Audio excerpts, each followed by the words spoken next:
உன்னை மட்டும்தான்டா நான் நம்பினேன்.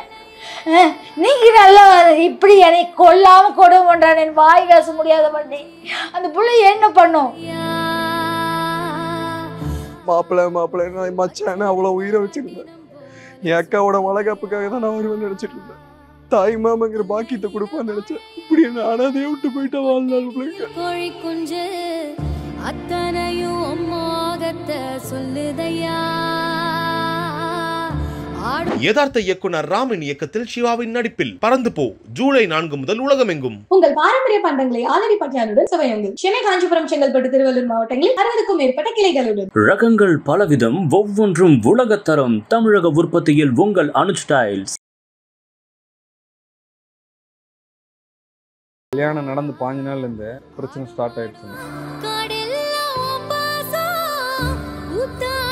நான் மயில் குஞ்சன் தான் கூப்பிடுவேன். அவளுக்கு மயில் ரெக்கையே வச்சிருக்கா பாத்தீங்களா? தங்கம் தங்கம் தங்கம் ரிது குட்டி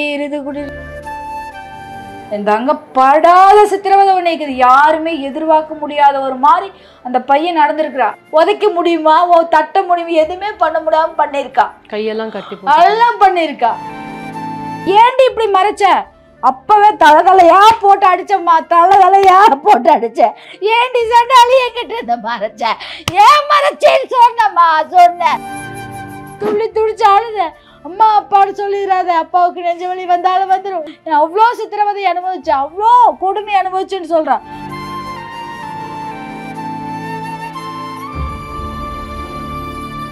நான் சாப்பிட்டு 7 நாள் ஆச்சு. இந்த பிரச்சனைக்கு முன்னாடி இருந்தே நான் சாப்பிடல. என் பிள்ளைக்கு இப்படி ஆயிடுதா, நம்ம இப்படி கொண்டு போய் நம்ம உள்ள இப்படி ஒரு குடும்பத்தில் கொண்டு போய் தள்ளிட்டு மன அழுத்தமாய் ஒரு மாய் அழுது ஒரு மாதிரி பைத்தியாரியாட் ஆயிட்டு.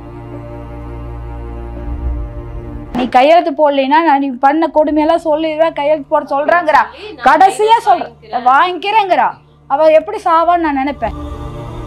பிள்ளை பெத்து வளர்த்தி ஆசையா 27 வருஷம் காப்பாத்தி நான் சந்தோஷமா பட்டுட்டு இருக்கேன். என் பிள்ளை இறந்துட்டா, எல்லா வாய்ஸ் நோட்டும் அனுப்பிட்டு இறந்துட்டா. இந்த சட்டம் கண்டுக்கல, எல்லா ஆதாரம் கொடுத்துமே என்ன விசாரணை? எனக்கு நெஞ்சு எரியுது. இப்ப அவருக்கு வேற ஜாமீன் கொடுக்க போறதா போறதா வெளியே வரலாம். இந்த சட்டத்துல என் பிள்ளைக்கு உண்டான நீதி நியாயம் எதுவுமே இல்லையா? என் மயிலாட்டு தாமா இருந்தது. நான் மயில் குஞ்சன் தான் கூப்பிடுவேன். அவளுக்கு மயில் ரெக்கையே வச்சிருக்கா பாத்தீங்களா?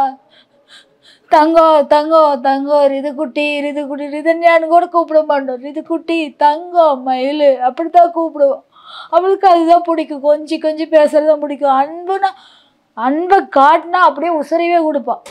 இங்கன்னு இல்லைங்க, நீங்கள் இந்த ஏரியாவில் எங்கே போனாலும் பெரியவங்க சின்னவங்க எல்லாரும் இந்த அங்கத்தை பார்த்தா ரிதுக்குட்டி எங்கே ரிதன்யானால தான் இன்னும் நாங்கள் இன்னும் எல்லாத்துக்கும் தெரிஞ்ச மொழியா இப்போ அவங்க எல்லாருமே உருகுறாங்க. எப்படி ஏமாந்த ஏன் இந்த மாதிரி குடும்பத்தில் கொண்டு போய் விசாரிக்க எல்லாமே விசாரிச்சிருந்தாங்க. தங்கமான குடும்பம், பாரம்பரிய குடும்பம், இவங்க எல்லாத்துமே ஆன்மீக ஃபேமிலி எல்லாம் சொன்னாங்க. தங்க எல்லாத்தையும் விசாரிக்க முடியும். இந்த மாதிரி அந்தரங்கமான விஷயத்தை எங்க போய் விசாரிக்க முடியும்? அந்த புள்ள எனக்கு 20ஆவது நாளே சொல்லியிருந்தா, மாமியாளுக்கு பதிலாக எனக்கு சொல்லியிருந்தா கண்டிப்பா அந்த குடும்பத்தை நான் மிச்சத்துல விட்டுருக்க மாட்டேன். என் பிள்ளை கண்டிப்பா அனுப்பியிருக்க மாட்டேங்க. என் தங்க படாத சித்திரவதை பண்ணிக்குது. யாருமே எதிர்பார்க்க முடியாத ஒரு மாதிரி அந்த பையன் நடந்திருக்கிறா. அவங்க அப்பா அம்மா அந்த இளவு வீட்டுல இருக்கையில இந்த பிள்ளைய அரெஸ்ட் பண்ணி அந்த பிள்ளைக்கு என்ன துடிச்சிருக்கு. உன்னை மட்டும்தான்டா நான் நம்பினேன்.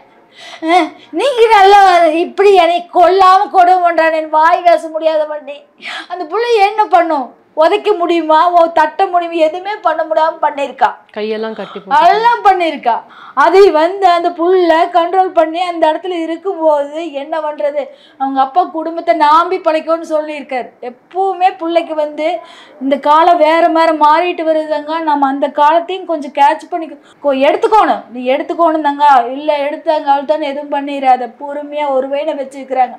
பொறுமையாக இருக்கணும். ஏன்னா அவங்களுக்கு எங்கே தான் பையனை பறிச்சிருவாளோன்னு எல்லா தாய்க்கும் இருக்கும். உங்கள் பையன் உங்ககிட்ட தான் இருக்க, நானும் உங்ககிட்ட வந்துட்டேன்னு புரியவை. ஆனா இந்த எல்லா விஷயமே வந்து மாமியாருக்கு தெரியும். அதாவது மாமியாருக்கு உடல் ரீதியா தெரியும். எல்லா சித்திரவதைகள் எல்லாம் அனுபவிச்சிருக்காங்க தெரியும். அப்படின்ட்டு. அந்த அம்மாவுக்கு எல்லாமே தெரியும். நான் மாமியார்ட்ட தான் சொல்லுன்னு இருக்கா. அப்ப எதனால சொல்லிடுவேன்ட்டுப்பா, மறுபடியும் சரி பண்ண முடியுமா? ஒரு பொண்ணா ஒரு அம்மாட்ட காமிக்க வேண்டிய விஷயத்த மாமியாருக்கு காமிக்கிறானா, அப்ப எவ்வளவு ஒரு இது இருக்கும். என்னால முடியல தங்க. அந்த அன்னைக்கு அந்த அப்போ வந்து நகைன்னு தான் அவங்க அப்பா பேசுறாரு ஒழியா, புள்ள வந்திருக்கா என்ன ஏது சமாதானப்படுத்த அந்த எண்ணமே இல்லை.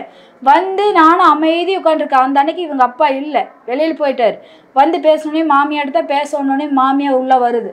உள்ளே வந்து என்னமோ ஒரு மணி நேரத்துக்கு மேலே பேசிட்டு என்னன்ட்டு இப்படி நெஞ்சில் வச்சது தெரியும். அதுக்குள்ளேயும் பால் பொங்குதேன்ட்டு அங்கே போயிட்டு வந்தோடனே இந்த ஆள் தொடர்ந்து பேசிட்டு இருக்கு.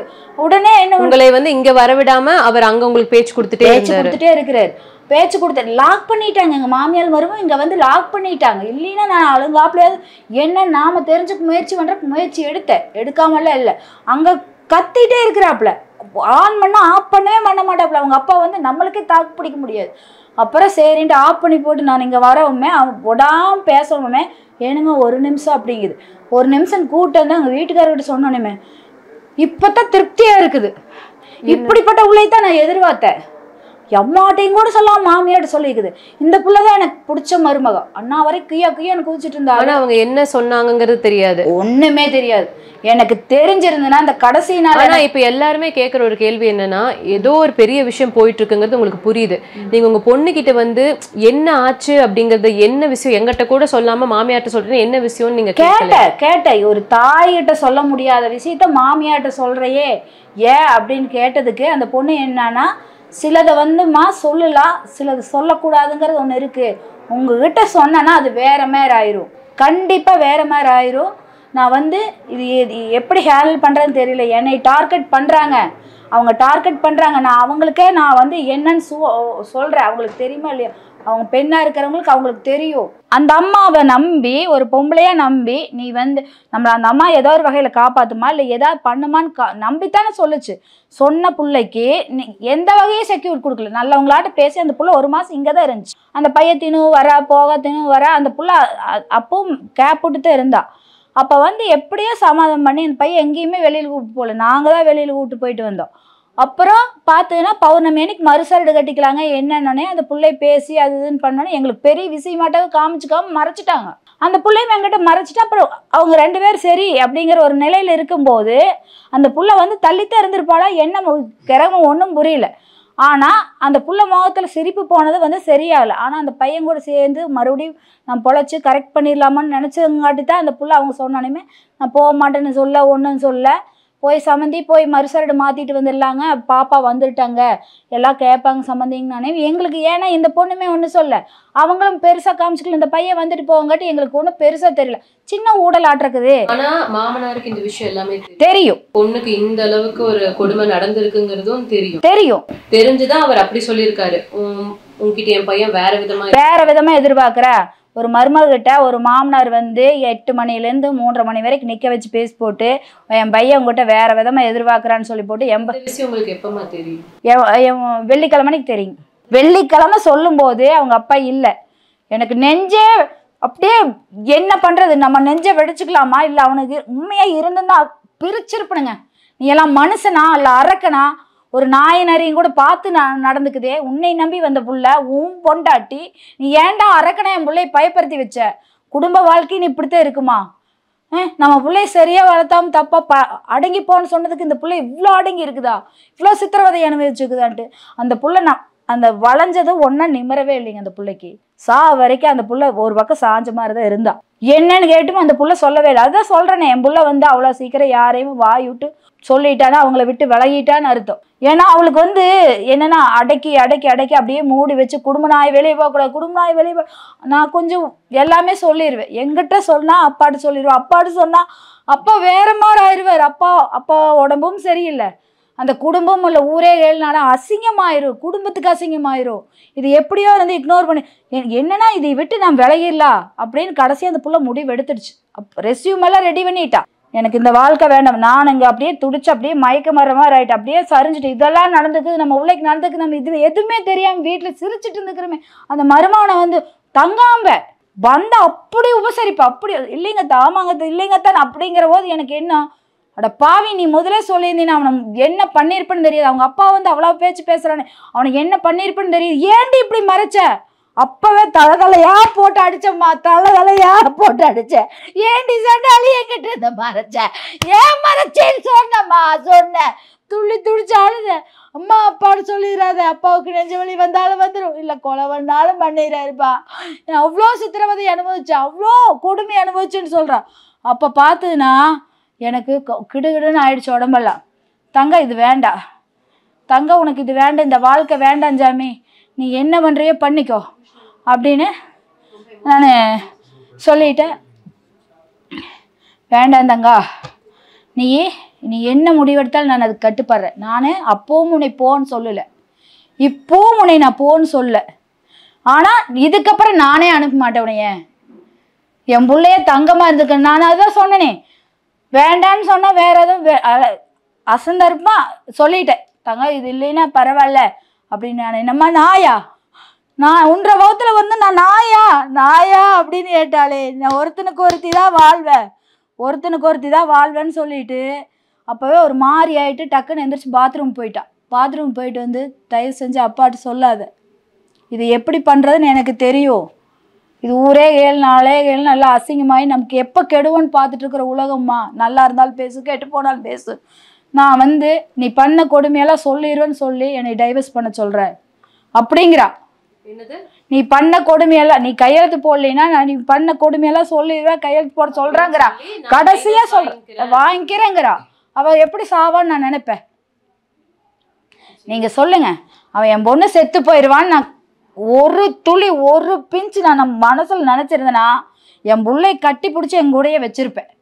ஃபோனில் நான் சாதாரணமாக பேசினேன், தங்க எங்கடி இருக்க அப்படிங்கிற, ஐயப்பன் கோயிலுக்கு போயிட்டு வர, லட்சுமி நரசிம்மன் கோயிலுக்கு போயிட்டு வரமா, மொண்டி பெருமை கோயிலில் லைனில் நிற்கிறேங்கிறாளே, வரையில் தயிர் வாங்கிட்டு வா தங்கங்கிறேனே.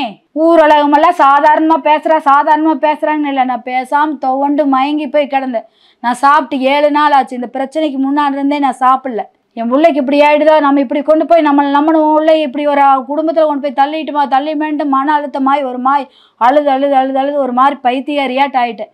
என்ன பண்ணுறது அப்படின்னு பச்சை தண்ணி உள்ளாருங்களே, எனக்கு பசி தெரியல.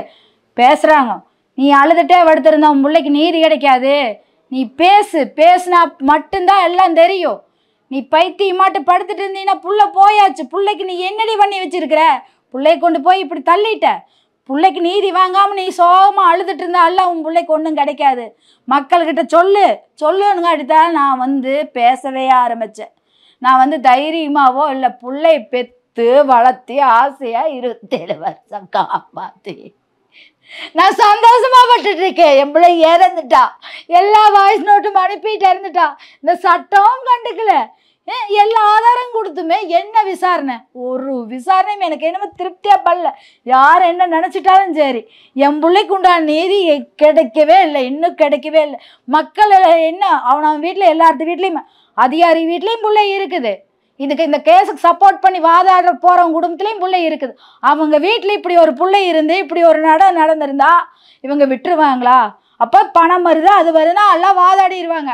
தப்பானவனை காப்பாற்றுவாங்க, இந்த சட்டமும் காப்பாற்று, நீதிபதியும் காப்பாற்றுவாங்க, வக்கீலும் காப்பாற்றுவாங்க, போலீஸும் காப்பாற்றுவாங்க. அவங்கள குற்றம் சொல்ல வரல, தப்பானுக்கு துணை போகாதீங்க. எனக்கு நெஞ்சு எரியுது. நான் இருப்பனா சாவனான்னு எனக்கு தெரியல. என்ன மனநிலை, என் பையனை பற்றியோ புருஷனை பற்றியோ எனக்கு எல்லா அளவுக்கு கவலை இல்லை. எங்கள் ஆளுக்குள்ளே கைக்குள்ளே சுற்றிட்டு இருந்த புள்ள எனக்கு இல்லை. அழுது கண்ணில் தண்ணி வத்தி போச்சு. பைத்தியமாக இருக்கிற, எங்கே என்ன பண்ணுவோம் ஏது பண்ணுவோன்ட்டே இருக்கிற என்ற புத்தி ஊரை என் நிலையிலேயே இல்லை. எனக்கு காவல் காத்துட்டு இருக்கிறாங்க. என்னார காவல் காப்பாங்க? என் உறவுக என்னார காவல் காப்பாங்க? எனக்கு வந்து என் புள்ள மேலே இருக்கிற பைத்தியம் எனக்கு தீராதுமா, சரிங்களா? உங்களுக்கு நீங்க வாழணுங்கிற எனக்கு எந்த எண்ணமே இல்லைங்கம்மா. எனக்கு எதுக்கு வாழணும்? என் பிள்ளை என்னை நம்பி 27 வருஷம் நம்பிட்டு இருந்த பிள்ளைக்கு நான் ஒன்றும் விசாரிக்கலையோ அப்படின்னா எப்படி நான் ரூமுக்குள்ள போய் விசாரிக்கிறது? இவங்க எங்கிட்ட நல்ல முறையே பேசினாங்களே, சம்பந்திகளே இங்க வரல. இப்ப அவருக்கு வேற வந்து ஜாமீன் கொடுக்க போறதா, ஜாமீனுக்கு அப்ளை பண்ணியிருக்கிறதா நான் கேள்விப்பட்டேன். ஜாமீன் கொடுத்துனா என் புள்ள எல்லாமே வாய்ஸாக எல்லாம் ரெக்கார்டாக எல்லாத்துக்கும் அனுப்பிட்டேன். உலகம் பூரா பார்க்குது. அப்போது கொலைகாரராக வெளியே வரலாம். அரசியல் பதவி இருந்தா, பணம் இருந்தா, இந்த சட்டத்தில் என் பிள்ளைக்கு உண்டான நீதி நியாயம் எதுவுமே இல்லையா? என் பிள்ளைக்கு உண்டான நியாயம் யாருமே வாங்கி தர மாட்டீங்களா? எல்லாமே அவளே சொல்லிட்டு வாழலையே, செத்து போயிட்டாப்பா, செத்து போயிட்டா. அத்தனை கொடுமைக்கு ஆளாகி செத்து போயிட்டா. அவளுக்கு இந்த அரசோ இந்த மக்களோ தகுந்த நீதி வாங்கித்தாங்க இல்லையா? நான் அது வரைக்கும் அண்ணன் தண்ணி இது வரைக்கும் எடுத்துக்கல, இன்னும் எடுக்க மாட்டேன். அப்போ நீதி கிடைக்கலன்னா அப்படியே நான் என்னோட உயிரும் அதனால தான் போகும். சரியா? என் பிள்ளையோடனா நானும் போய்க்கிறேன். இதுதான் சட்டம் ஒழுங்கு. இல்லை கவர்மெண்ட் மேலே இருந்து எடுத்து இந்த பிள்ளைக்கு உண்டான நீதி கரெக்டாக வாங்கி கொடுத்ததுன்னா நான் ரொம்ப சந்தோஷப்படுவேன். எல்லா பொண்ணுகளுக்கும் நியாயம் கிடைச்சதுன்னு. என் பிள்ளை ஒரு சாமியாக இருந்து எல்லாரும் கும்பிட்ற நிலைமைக்கு வந்துடும். இல்லையா? நான் எங்கள் நிலைமை இப்படித்தானா, அனாதையாக தான் நாங்கள் செத்தோம், வாழ்ந்தோம், செத்தோம், எதுவும் கண்டுக்க மாட்டாங்க அப்படிங்கிற நிலைமையோட நாங்கள் இதோட முடிச்சுக்கிறோம். எங்களுக்கு ஏதாவது ஆனாலும் இந்த நீதி கொடுக்காத இந்த சமூகம் தான் பொறுப்பு. இதில் எந்த மாற்றமும் இல்லை.